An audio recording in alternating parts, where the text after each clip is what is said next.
My name is Sienna Avery, and I was 30 for the Thanksgiving my whole family let my table go cold. I had set 8 places, pressed linen, hand-altered name cards, my mother's good gravy boat that I'd bought a twin of just to feel close to her. My parents never came. My brother texted an excuse. My sister posted a photo of the dinner she was hosting instead. And one by one, the chairs stayed empty while the candles burned down to stubs. So I sat at the head of a table built for a family and ate alone, crying into food nobody else would taste. Then my grandfather walked in out of the snow and pressed an old envelope into my hand. I thought being left at that table was the cruelest thing they could do to me. I was wrong. By the time the snow melted, 3 of them would wish I had never opened it.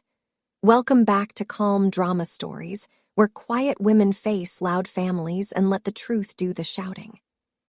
If a story has ever made you set a boundary you'd been putting off for years, you're in the right place. Drop a comment and be sure to subscribe. I had been up since 6 that morning because that is what I do when I am frightened. I cook. I balance. I make things so correct that no one can find a reason to leave. I am a CPA in Omaha, and November is my season of dead people's money, of estates and trusts and grieving families who suddenly need every receipt their mother ever kept. So I know better than most how a number can lie, and how it can tell the truth louder than any voice in the room. This was the first year I had a house big enough and a salary steady enough to host them all. I wanted it to be perfect. I told myself it was generosity. It was closer to a plea. For 32 years, I had tried to earn a seat at the Avery table by being useful, by being excellent, by being the one who never asked for anything and always brought the pie. A perfect Thanksgiving was just the grown-up version of a child's report card slid across the kitchen counter, hoping somebody would look up. I brined the turkey on Tuesday. I ironed the napkins on Wednesday. I wrote each name in my best hand, even the ones I wasn't sure would come, because hope is a stubborn accountant and it always rounds up. At 10 that morning, the house smelled like sage and butter and a future I could almost believe in. At 10:15, my phone lit up on the counter and the first message slid across the screen like the first crack in ice you only hear after you've already stepped on it. It started small, the way these things always do. Bradley first. Hey, something came up. Can't make it. Sorry, my brother, 33, allergic to the word no and to commitment in equal measure. Then Dana, my sister, 36. Change of plans. We'll do something another time. No apology, just the clean snip of scissors. I told myself traffic. I told myself flu. I told myself anything but the obvious. Then my phone buzzed with a photo I wasn't meant to see, tagged by mistake in a group I'd been quietly left in. It was Dana's dining room. My parents at the table. Bradley pouring wine. My niece laughing. A turkey golden and whole on a platter I recognized because I had given it to my mother 3 Christmases ago. They were all there. They had simply chosen a different table than mine. I called my mother Margaret with my hand, shaking so hard I nearly dropped the phone. She answered on the 4th ring over the sound of people I loved enjoying themselves. Sienna, she said, it's a busy day. I asked her very calmly why no one had come. There was a pause, the kind where a person decides how honesto be. We only set 1 good table this year, she said. Then she hung up because there was gravy to pass. I stood in my kitchen with 8 place settings and 1 beating heart, and I finally understood the arithmetic. They hadn't forgotten me. Forgetting would have been mercy. They had looked at the invitation, looked at each other, and decided I wasn't worth the drive. The candles guttered. The food went cold in its serving dishes, and I did the only thing left to do. I sat down at the head off my beautiful empty table and I ate.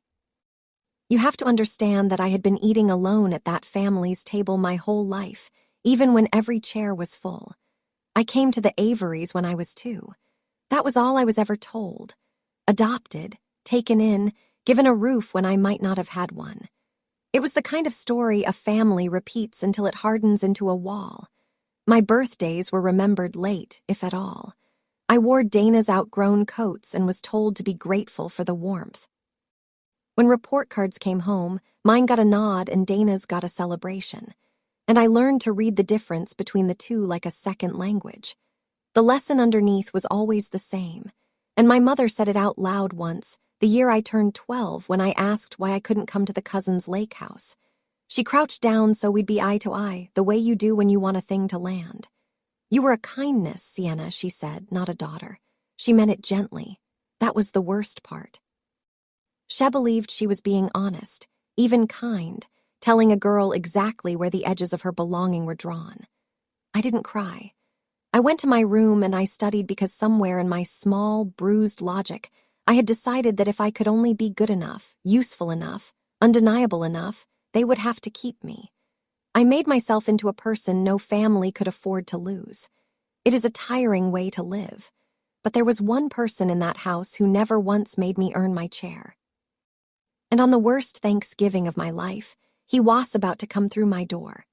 My grandfather Walter called me sweetheart, and he never put a price on the word. He was the one fixed point in a childhood of moving walls. Every autumn when I was small, he'd set me on a stool in his kitchen, and we would make a spiced pear pie together. His big hands over my little ones on the rolling pin. Cardamom and clove and pears so ripe they'd bruise if you looked at them wrong. I still make that pie every single year. I have never once stopped to wonder why I know the recipe by heart when no one wrote it down. It simply lived in my hands, the way some songs live in you long after you forget who taught them. Grandpa was 80 that winter, or near enough. He'd had a fall in September, a bad one, off the back step in the first frost. After that, he got quieter, foggier, more careful with his words, like a man crossing a frozen pond who can't quite remember where the thin spots are. My mother had stepped in to handle his affairs, as she put it. And I'd been glad, honestly, glad Somion was looking after him. I didn't ask questions. I was busy being the family's reliable nothing. The daughter-shaped helper who showed up for tax, season, and funerals, and never for Christmas. So when I think back to that Thanksgiving, I think first of the pie cooling on my counter, untouched. A recipe I couldn't explain in a house no one would come to. I didn't know yet that the recipe wasn't Grandpa's to give. I didn't know whose hands it had really come from. That was sitting in High's coat pocket folded into thirds waiting in the snow. The doorbell rang at 6, long after the candles had drowned. I almost didn't answer. I thought it might be Dana come to gloat or to apologize. And I had no appetite left for either. But through the glass I saw a hunched shape dusted white, and I pulled the door open to find my grandfather standing on my step.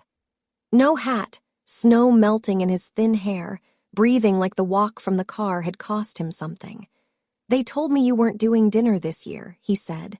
"Then I saw the cards on your mother's table, 8 of them, and only 7 chairs full at Dana's."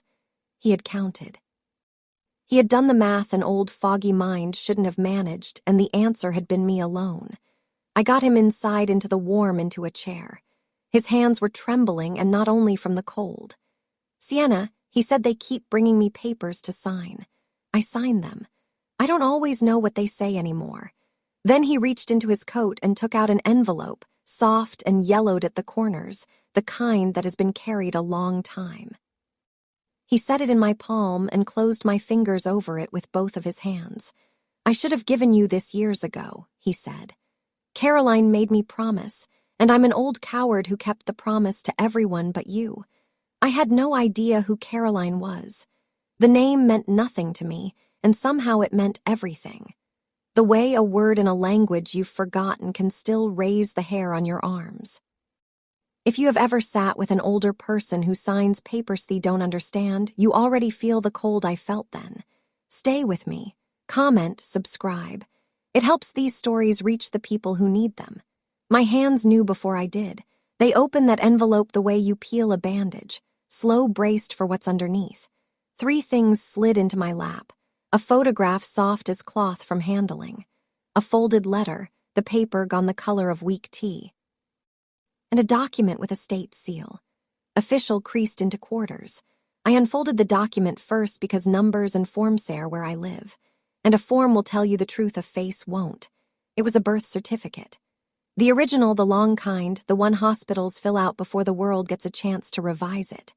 My birth date, my weight, 6B, 40 on a winter morning, 34 years gone. And there on the line-marked mother, a name typed in the flat letters of an old machine. Caroline Avery, not adopted from a stranger, not taken in out of charity from some unknown girl in trouble. Avery. The name was already mine before anyone decided to lend it tome. The line-marked father was blank. The line-marked mother was not. I looked up at my grandfather, and he was watching me the way you watch someone walk across that frozen pond, hopping, praying that the ice will hold. "Grandpa," I said, and my voice came out very small, the voice of the girl on the stool with flour on her nose. "Who is Caroline?" He took a long breath, the kind that has 34 years inside it, and he told me. "Caroline was my daughter," he said, "my youngest, your mother." The words went into me slowly, the way cold water finds you. Ankle, then knee, then heart. Caroline, Raymond's little sister. The aunt no one had ever once mentioned in 32 years of Sunday dinners of photo albums I'd flipped through looking for a face that looked like mine.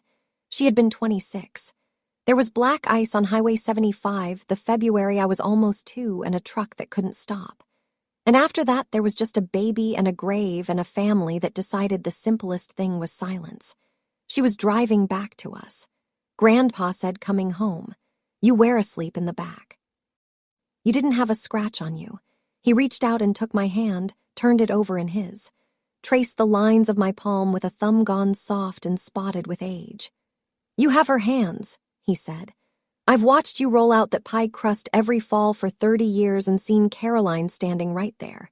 That's her recipe, sweetheart, not mine. I just kept teaching it so a piece of her would stay in this family even after they scrubbed her name off everything." I sat very still. All my life I had been told I was a kindness, a guest, a girl with no claim, lucky to be let in the door. And here was a yellowed page from the state of Nebraska telling me I had been an Avery before I drew my first breath. Not taken in, brought home. The grief of it and the fury of it arrived together, twins holding hands.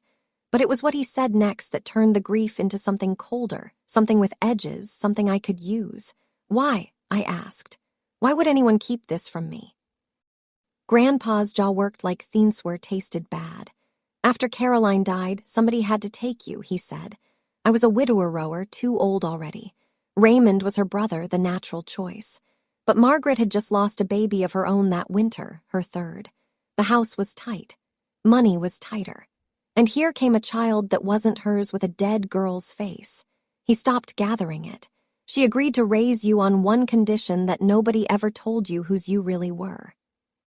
She didn't want a ghost at her table. She wanted you to be grateful, not connected. And Raymond, God help him, he wanted peace more than he wanted to do right by his own sister's child. So they made you a story instead of a daughter. The kindness, the charity case. Every cruel small thing fell into place at once. The late birthdays, the hand-me-down coats, the careful, constant reminding that I was lucky to be there. It was never thoughtlessness. It was maintenance. They had spent 32 years keeping a wall in good repair, because the truth on the other side of it would have made me one of them by blood with all the claims that blood carries. A daughter could expect things. A kindness could only say thank you. I looked at the birth certificate in my lap at my mother's name on a line no one had wanted me to read, and I felt the last childish hope I'd been carrying finally set down its bags and leave. They were never going to choose me. They had decided that before I could walk. The only question left was what I was going to do about it. I unfolded the letter last because some doors you open only when you're ready to walk through them. The handwriting was young, looping, sure of itself in the way of a person who hasn't yet learned how much can be lost.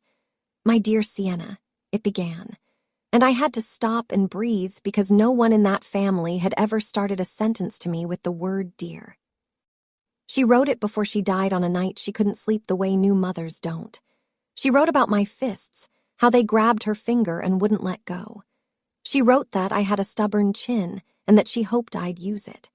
She wrote that she was scared, a single mother at 25 with no ring and a family that loved her and judged her in the same breath.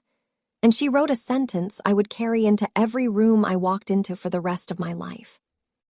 "Whatever happens," she wrote, "please make sure she knows she was never a burden to me. She was the best thing I ever did." I heard my own voice in the cadence of her sentences. I heard the dry little jokes I make when I'm nervous. 34 years I had wondered why I never fit the Avery mold, why I was all sharp edges and quiet stubbornness in a family of soft, agreeable liars. Here was the answer in a dead woman's handwriting. I wasn't a poor copy of them. I was a faithful copy of her. And she had asked one thing of the people who took me. She had asked them to do right by me. I sat with that letter in my lap and thought very clearly for the first time. Has anyone ever done right by me at all? Grandpa shifted in his chair and ill-watched the present crowd back in on him, the fog rolling over the clear patch he'd fought so hard to reach. "There's something else," he said, "something I need your help with, and you're the only one I trust with numbers." Since the fall, he told me my mother had taken over everything. The mail came to her house now. The bank statement stopped coming to him at all. He signed what she put in front of him because his hand still knew how, even when his mind had gone soft and because questioning Margaret had always cost more than it was worth. "My accounts feel lighter, Sienna," he said. "I can't explain it better than that. Like a coat with the lining torn out. And last week, Raymond asked me to sign a paper about the house. My house, the one Caroline grew up in. Something in me went very still and very awake at the same time. It is a particular feeling, the one I get when a client slides a shoebox of receipts across my desk, and I can already smell the fraud before I've opened the lid. I am good at exactly one thing in this world, and it is reading what money has been doing when no one was watching. I did not say any of this to Grandpa. I did not accuse anyone or promise revenge or raise my voice. He'd had enough loud people in his life. I just took his cold hands in my warm ones, my mother's hands, and I said, "Grandpa, will you let me look? Just look at the statements, the papers, all of it." Relief broke over his face like a thaw. "I was hopping you'd ask," he said. And just like that, my grief had a job to do. Here is what people like my mother never understand about people like me. They fight with volume. They fight with shame, with seating charts, with who gets invited and who eats alone. They win by making you feel small in front of everyone you wanted to love you. I don't fight that way. I never learned how. And by the time I was grown, I no longer wanted to. My whole childhood had been a master class in how useless a raised voice is against a family that's already decided who you are. So I put my faith somewhere quieter and harder to argue with. I put it in paper, in dates, in the slow, patient, unanswerable language of a ledger that does not care how charming you are or how good your gravy is. Margaret had her weapons, the lies, and the public humiliations, the careful work of making me a stranger at my own blood's table. I had mine documents process, the exact boring, devastating truth of where 80 years of one man's money had gone and at whose hand. I don't raise my voice at numbers. I just read them out loud until everyone in the room has to hear what they say. That night, after I'd tucked a quilt around my grandfather on my own couch and watched him fall asleep mid-sentence, safe, warm, fed, I sat down at my kitchen table, the one nobody had come to, and I opened my laptop. 8 cold place settings still circled me like a jury. I cleared a space among them, and I started the way I start every case that matters with a single empty spreadsheet and a question I already half knew the answer to. Grandpa had signed a durable power of attorney in March, 6 weeks after the fall, nomming Margaret as his agent. On its own, that's nothing. Families do it every day, and most of them mean well. But a power of attorney is a loaded thing in the wrong hands, a key to a house with no one home, and the law in Nebraska expects the person holding it to act only for the old man's benefit, never their own. So I followed the money the way you follow footprints in fresh snow, one careful step at a time. What I found did not look like care. It looked like a harvest. Starting in April, money had begun leaving Grandpa's accounts in steady, deliberate amounts. $12,000 to Dana in May, tagged in the memo line as a loan. $9,000 to Bradley in June, another loan. Though I could find no note, no schedule, no sign anyone intended to pay a dime back. A new car, a roof, a home improvement on a house that wasn't Grandpa's. And worst, the account he'd set aside years ago and labeled in his own shaky hand for my care, the one meant to keep him in his own home with help as he aged, had been drained to almost nothing by autumn. Then I found the drafts, a new will, half-finished, sitting in my mother's email as an attachment, cutting the small bequests Grandpa had made to old friends and to his church, folding everything to Dana and Bradley, and a purchase agreement, unsigned but dated, for the sale of his house, Caroline's house. They weren't just spending him down, they were dismantling him while he was still a Livito watch. And they were doing it fast, like people who had heard a clock start ticking. They had. They just didn't know yet that the clock was me. I read Caroline's letter again that night, all the way through this time, slowly, the spreadsheet glowing beside it like two halves of the same accusation. She had written more than I'd taken in at first. Near the end, in handwriting that had started to slant with tiredness, she wrote about money. "I've put aside a little for her," she wrote. "Not much. I clean houses and I save what I can. Daddy is holding it for me until she's grown so she'll never have to feel like anyone's charity, so she can stand on her own 2 feet. Tell her it came from me. Tell her I was working." There it was in a dead woman's hand. A fund. A small, honest, scraped-together fund started by a single mother on a housekeeper's wages so that her daughter would never once have to feel the thing they'd spent my whole life making me feel. And folded inside her letter on aspirate scrap was my grandfather's own note dated years ago in the firm script of a younger man. Caroline's money for Sienna, plus what I've added, kept in the family account to be given when she's ready.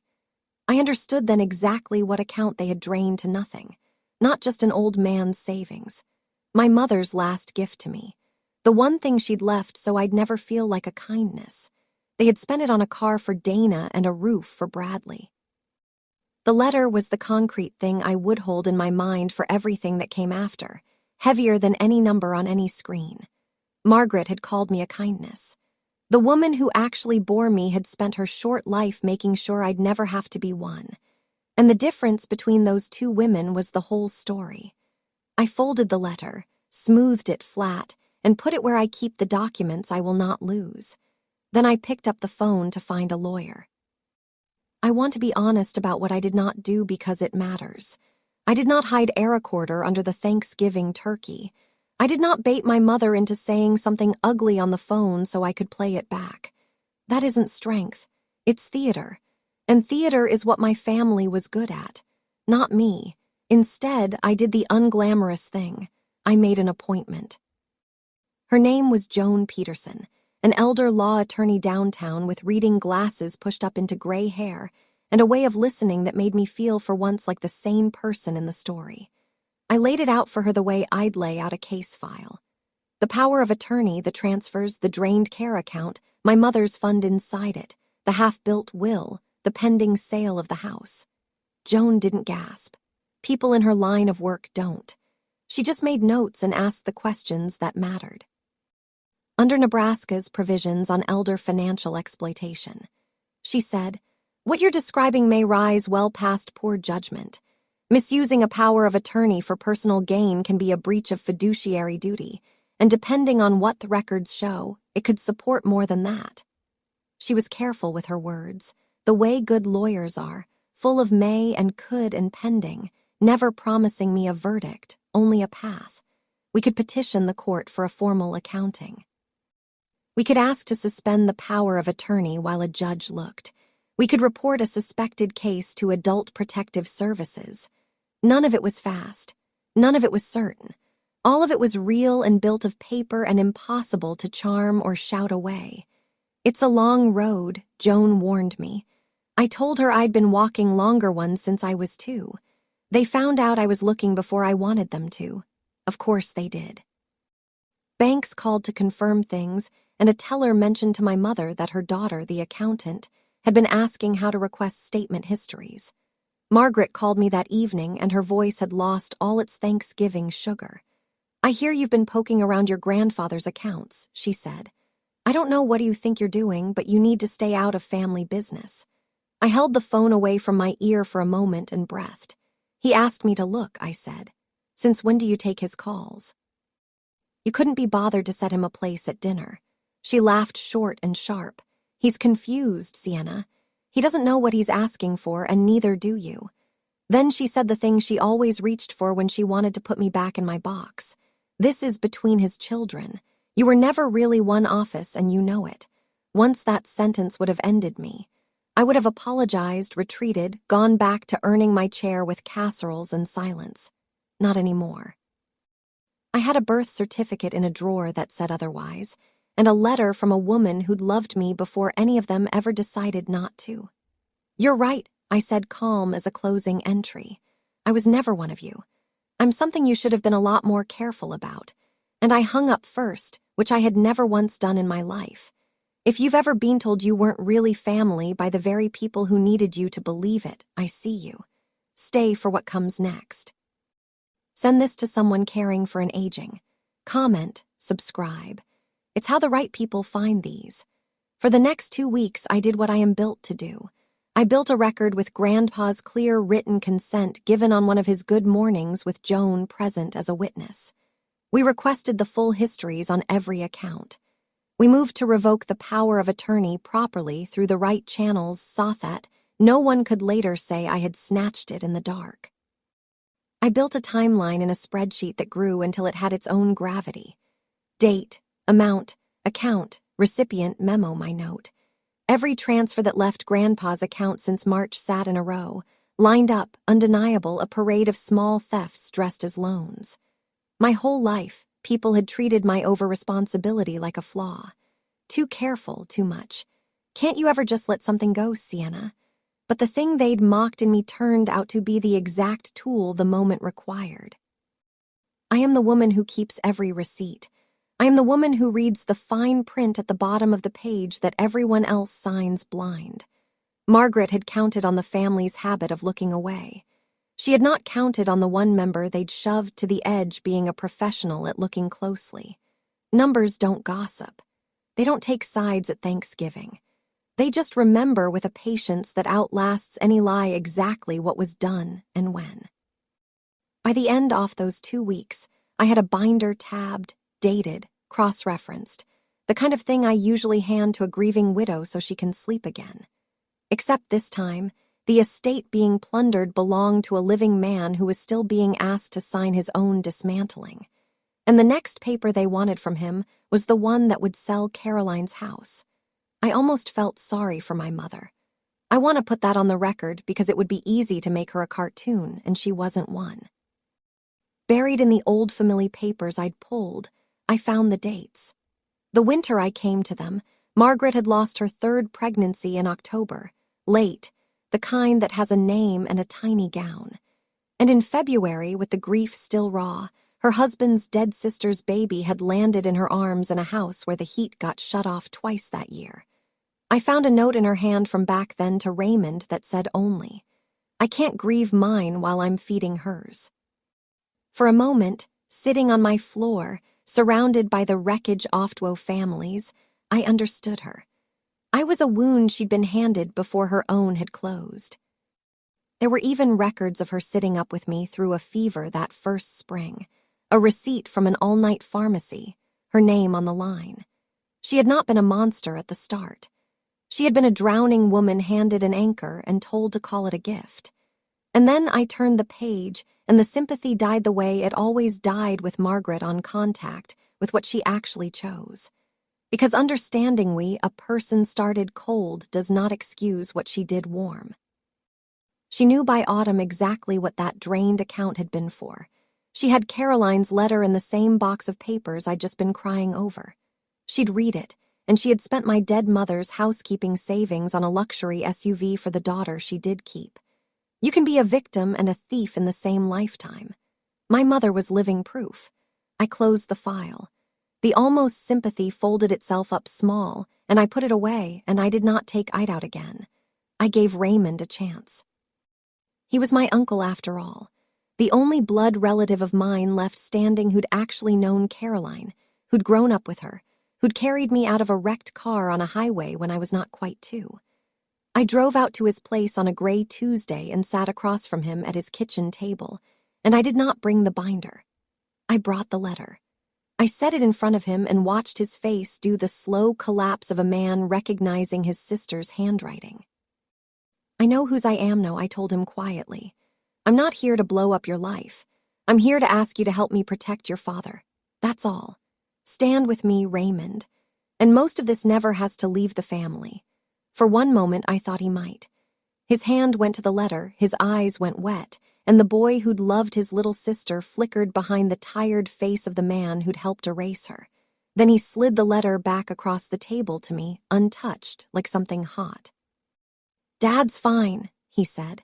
Margaret's taking good care of him. You always did make a drama out of things, Sienna. Let it go, let it go. The family motto, the two words they'd used to bury Caroline and to keep me grateful and to look away from everything inconvenient for 34 years. I picked up my mother's letter and stood. Okay, I said. I'll let you go. He didn't catch the difference, but I meant every word of it. I had just stopped asking permission from the people who would never give it. From here on, I would only be asking Thecourt. Word travels fast in a family that's circling the wagons. Within a day of leaving Raymond's, I learned that Dana had heard I'd been snooping. And Dana, unlike our mother, did not believe in patience. She believed in speed. She always had, ever since we were kids, and she'd grab the bigger slice before anyone could measure. Now she moved to push the house sale through before anything could stop it, leaning on a realtor friend, pressing Grandpa for a signature on one of his foggy afternoons. She started clearing out the smaller accounts, too, the ones still within reach of the power of attorney that on paper my mother still held. That was the cruelty of it, the part that kept me up at night. The law moves at the speed of the law. A petition takes days to draft, longer to be heard. But a woman with a valid power of attorney and a checkbook can empty an account in an afternoon. The very thing that made my approach honest, doing it through proper channels, also made it slow, and they were sprinting through the gap. I called Joan in something close to panic. She talked me down with the flat calm of a person who has seen families do worse. We file for emergency relief. She said, we ask the court to freeze the house sale and suspend the power of attorney now on the documentation you've built while the full accounting proceeds. So that's what we did. I didn't drive over to Dana's and scream. I didn't post the receipts online for the satisfaction off watching them squirm. I sat with my lawyer until midnight assembling an emergency petition. Every claim nailed to a document, every dollar traced to a date. They were fast. But the thing about fast people is that they leave a trail, and I was very, very good at reading trails. We filed on a Thursday.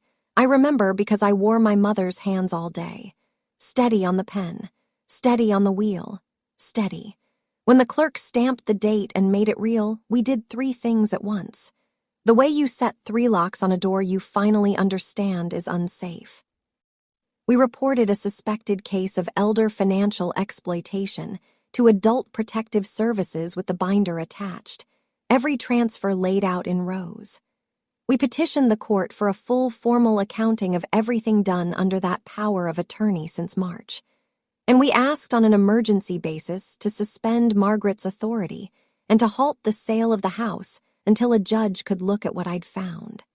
None of it was loud. There were no cameras, no confrontation, no scene for anyone to clip and share. Just paper sliding across a counter into a system built precisely for the moment a family fails the person it's supposed to protect. Joan warned me again that nothing was guaranteed, that the wheels would turn slowly, that the other side would have their say. I told her I understood, and then 2 days later, the first wheel turned. The court issued a temporary order. The power of attorney was suspended pending review. The house sale was frozen. For the first time since the fall, my grandfather's money sat still, untouchable by the people who'd been bleeding it, because a judge in Douglas County had read what I'd written and decided it was worth a closer look. I sat in my car outside the courthouse, and I did not feel triumphant. I felt something quieter and far older. I felt like a daughter who had finally, 32 years late, got to do something for her family that her family had never once done for her. There was just one thing left undone. They didn't know yet, and Grandpa's 80th birthday was 9 days away.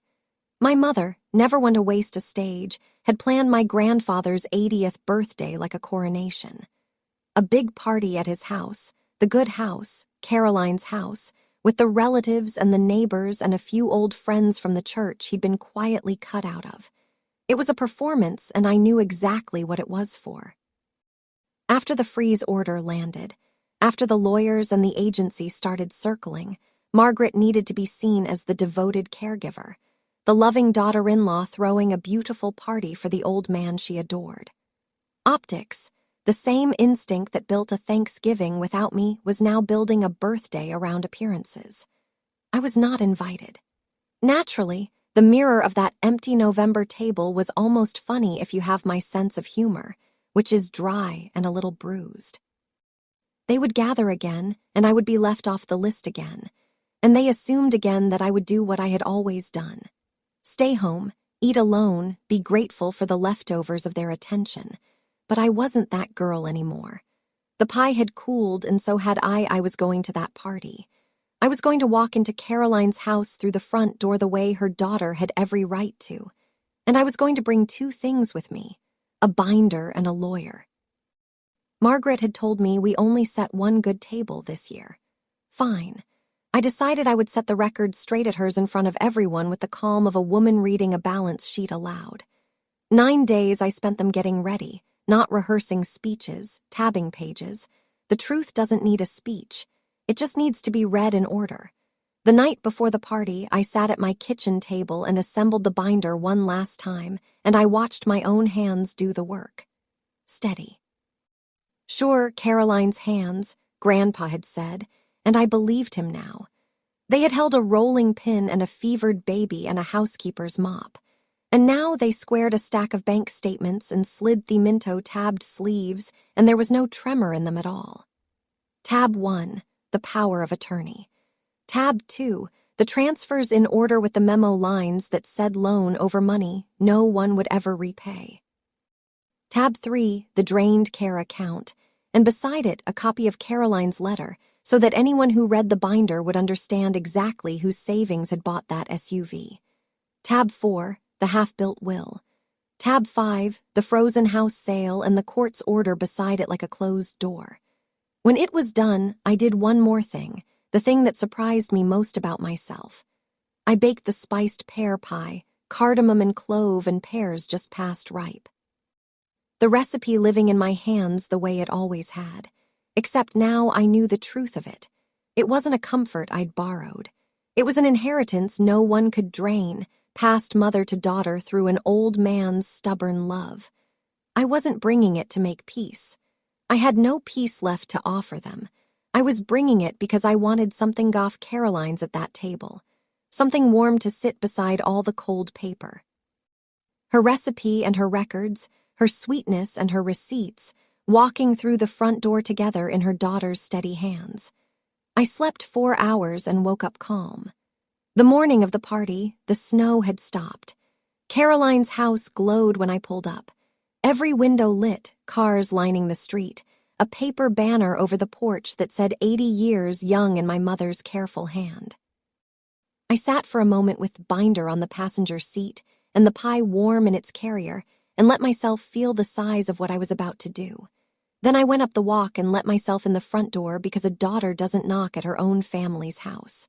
The party stopped the way a needle scratches off a record. Raymond saw me first and went pale. Bradley froze with a beer halfway to his mouth. Dana's smile curdled. And there, across the room, were the witnesses I hadn't dared hope for. Old Ruth from next door, who'd known Caroline as a girl, 2 of Grandpa's friends from the church, the very ones the new will had quietly cut out. And by the bookshelf, in a sensible coat, holding a slim leather folder and a cup of coffee like she'd been invited, Joan Peterson, my lawyer, who had agreed that a public reckoning, witnessed and documented, was worth her Saturday. My mother came at me fast across the room, hostess smiles stretched thin over fury. "What are you doing here?" She hissed low so the guests wouldn't hear. "Thissy's family only, you need to leave." I held my ground and my pie. I did not raise my voice. I had promised myself I wouldn't, not once, no matter what they said.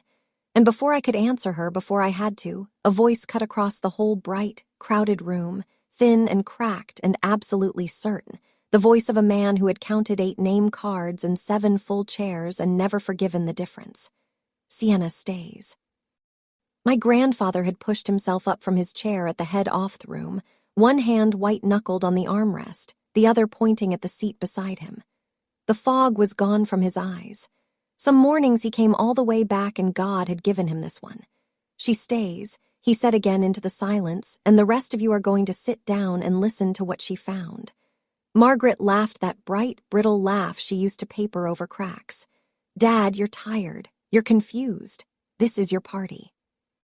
"I am 80 years old," he said, "and clearer than I've been in months, and I am asking my granddaughter to tell the truth in my own house for once." Granddaughter. The word landed in the room like a dropped plate. I saw Ruth's hand go to her mouth. I saw Raymond close his eyes.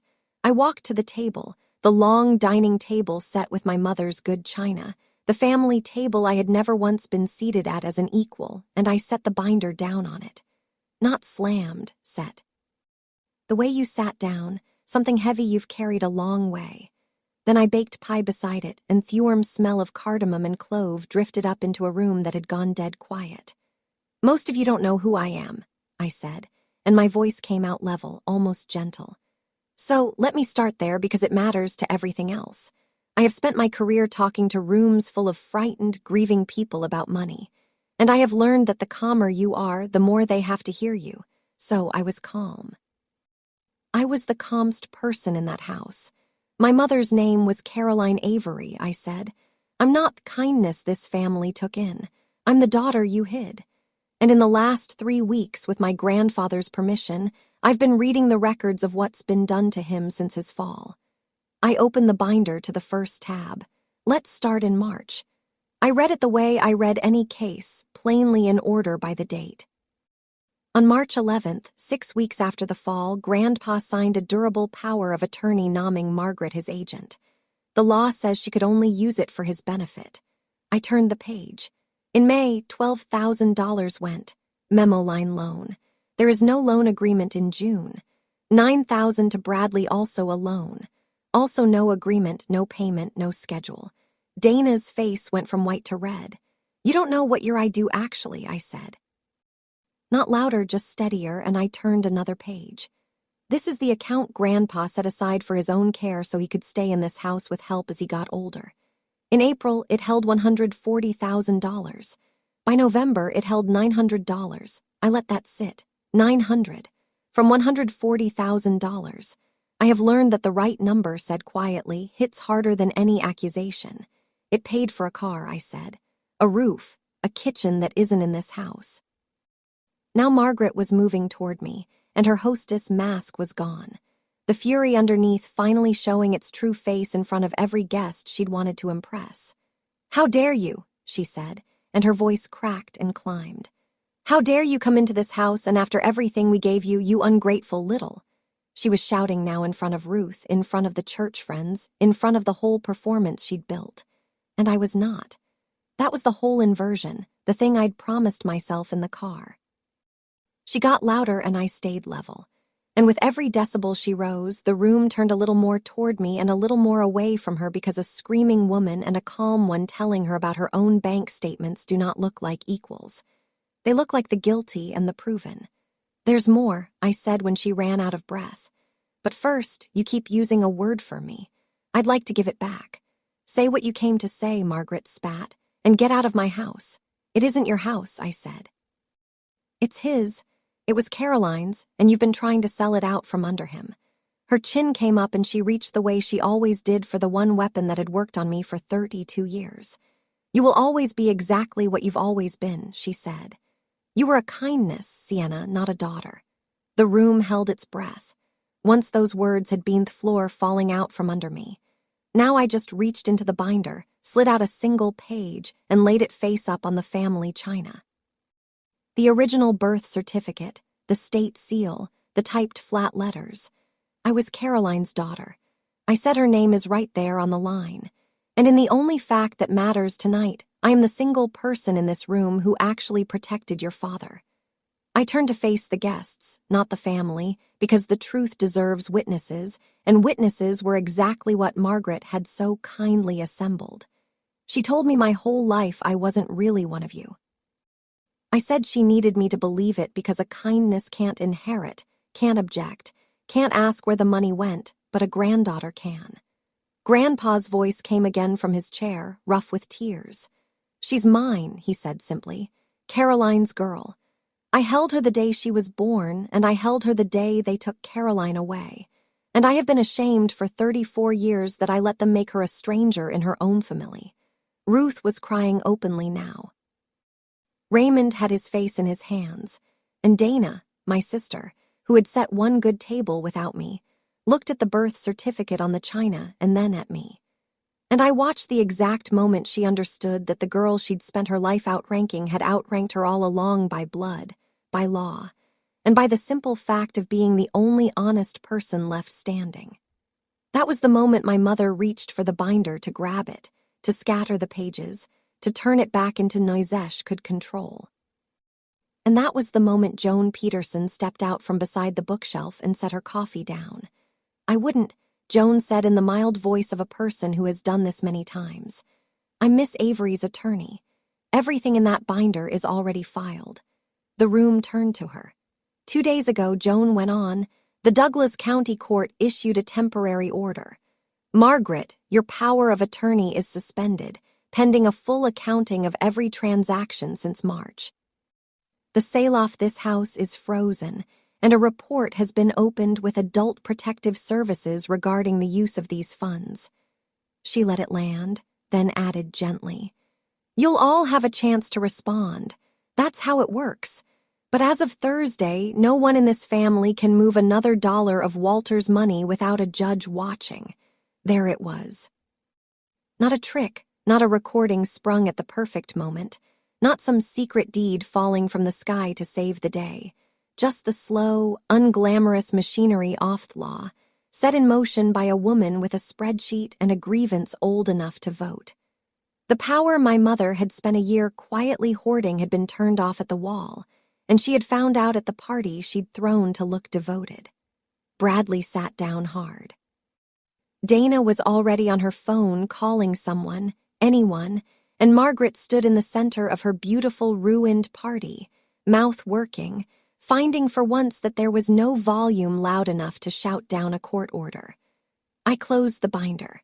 I had not raised my voice once. The pie steamed gently on the table, and my grandfather, in the sudden quiet, reached out his hand to me across all of it. I took his hand. His thumb found the lines of my palm. Caroline's lines, the way it had on Thanksgiving night, and he held on. I don't want it handled by family anymore, he said loud enough for the room. Any of you, I want a stranger doing my books, somebody with no horse in this race, watching every dollar so I can die in my own house knowing Thetruth's on the record. He looked at me, including you, sweetheart, especially you. I won't have them saying you did this for the money. I don't want the money, Grandpa, I said, and I meant it down to the floor. I turned and said it to the whole room so no one could ever rewrite it later. I'm not here for an inheritance. I don't want the house or the accounts or a single dollar of what's left. You can write me out of every will in Nebraska. I came because somebody had to stand between this man and the people robbing him. And it turned out the only one who would was the kindness you threw away. I asked the court the following week to appoint a neutral fiduciary, a professional with no stake and no name in this family to oversee Grandpa's care and finances. I asked for nothing for myself, and the record shows it. For 34 years, they had told me I had no claim on this family. So I made the only claim I ever actually wanted. Not to their money, not to their name, just the right to protect the one person who'd loved me without an invoice, and to do it in the light where they could all watch and none of them could stop me. Margaret had wanted a story instead of a daughter. She got one. It just wasn't the one she wrote. Here is how it actually ended, because real life pays its debts slower than the movies. The court appointed the fiduciary, a quiet woman named Patricia, who runs my grandfather's accounts now with the warmth of a parking meter, which is exactly what the situation needed. The formal accounting confirmed most of what my binder had already shown. Some of the money came back. The loans called in. The SUV sold. Adult Protective Services made its findings. There were no handcuffs, no dramatic perwalk, just the slow civil grinding of repayment plans and a permanent note in a file somewhere that the Averys had taken from their own. Margaret never apologized. She is not built for it. Raymond sent a single text months later that just said, "I'm sorry about Caroline," which was the closest that family ever got to the truth and still not close enough. Dana and Bradley I haven't spoken to since, and I've stopped waiting for the call where they understand. I didn't slam the door on any of them. I just stopped holding it open, stopped setting the extra places, stopped rounding hope up. Grandpa stayed in Caroline's house with help that's actually paid for now, with Patricia watching the books and me watching the rest.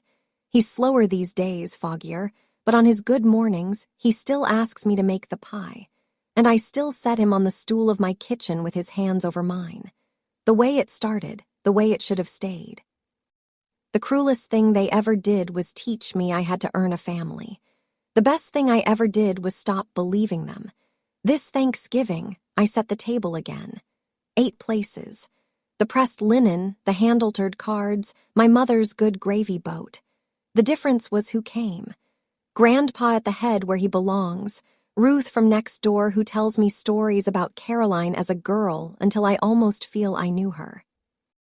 Joan, who turned out to be lonely on holidays and very good with a cork crew. A friend from work I'd kept at arm's length for years because letting people close had always felt like a debt I'd have to repay. A neighbor and her kids, people I chose and who chose me back with no blood and no obligation and no invoice at the end of the night. The spiced pear pie sat in the center of the table where it had always belonged. And when I cut it, I told them all whose recipe it really was. My mother once told me we only set one good table this year, and she said it like a sentence, like a door closing.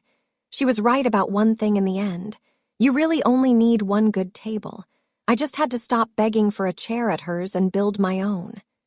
The candles burned down that night, too, the same as the year before, but this time the light didn't feel like loss.